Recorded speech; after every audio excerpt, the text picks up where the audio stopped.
താമരശ്ശേരി ചുരത്തിൽ ലോറി നിയന്ത്രണം വിട്ട് കൊക്കയിലേക്ക് തെന്നി നീങ്ങി. ചുരം 9-ാം വളവിലാണ് അപകടമുണ്ടായത്. അപകടത്തെ തുടർന്ന് ചുരത്തിൽ വീണ്ടും ഗതാഗതക്കുരുക്ക് ഉണ്ടായി.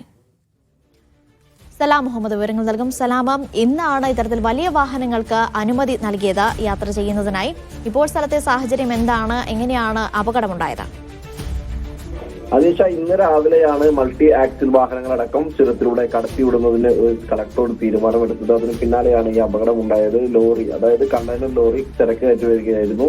ഇത് 9-ാം വളവിന് സമീപത്തെത്തിയപ്പോൾ കൊക്കയിലേക്ക് തെന്നി നീങ്ങുകയായിരുന്നു. മുൻവശം പൂർണ്ണമായും കൊക്കയിലേക്ക് നീങ്ങിയ നിലയിലായിരുന്നു. എന്നാൽ സമീപത്തുണ്ടായിരുന്ന യാത്രക്കാരും കൂടാതെ പോലീസും ചേർന്ന് വാഹനത്തിലുണ്ടായിരുന്നു. 2 പേരുണ്ടായിരുന്നു എന്നാണ് പ്രാഥമികമായി നമുക്ക് ലഭിക്കുന്ന വിവരം. ഇവർ 2 പേരെയും രക്ഷപ്പെടുത്തുകയായിരുന്നു. വാഹനം പൂർണ്ണമായും കൊക്കയിലേക്ക് നീങ്ങിയ നിലയിൽ തന്നെയായിരുന്നു. സംരക്ഷണ ഭിത്തിയും തകർന്നിട്ടുണ്ട്. ഇതേ തുടർന്ന് വലിയ ഗതാഗത കുരുക്കാണ് താമരശ്ശേരി ചുരത്തിൽ അനുഭവപ്പെടുന്നത്. കൂടാതെ താമരശ്ശേരി ചുരം അടിവാരത്തും കൂടാതെ ലക്കിടിയിലും നിയന്ത്രണം കർശനമാക്കിയിട്ടുണ്ട്. ഇപ്പോൾ വാഹനങ്ങൾ ഒറ്റവരിയായിട്ടാണ് കടന്നു പോകുന്നത്. കൂടാതെ മൾട്ടി ആക്സിൽ വാഹനങ്ങളെ അടിവാരത്ത് വെച്ച് തടയുന്നുമുണ്ട് പോലീസ്.